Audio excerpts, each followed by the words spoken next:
কাদেরকে পুজো করছো? আমি ঠাকুরদাকে রুটি দিয়েছি।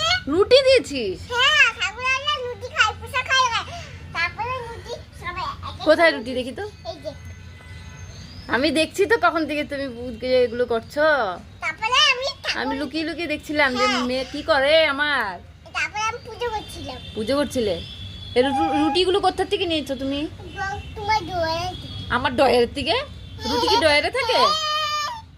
রুটি কি ডয়ারে থাকে? হ্যাঁ, কিসে থাকে বলো? দোয়ারে। ওটা ডয়ার বলে না রুটির বক্স বলে? বক্স। এই দেখো, পিলির মধ্যে একটা চাদর পেতে দিয়েছি। তো ঠাকুর কি রুটি খায়? ঠাকুর কি রুটিও খায়? হ্যাঁ। হায় রে দেখো, এই যে শুন এদিকে দেখ। আমি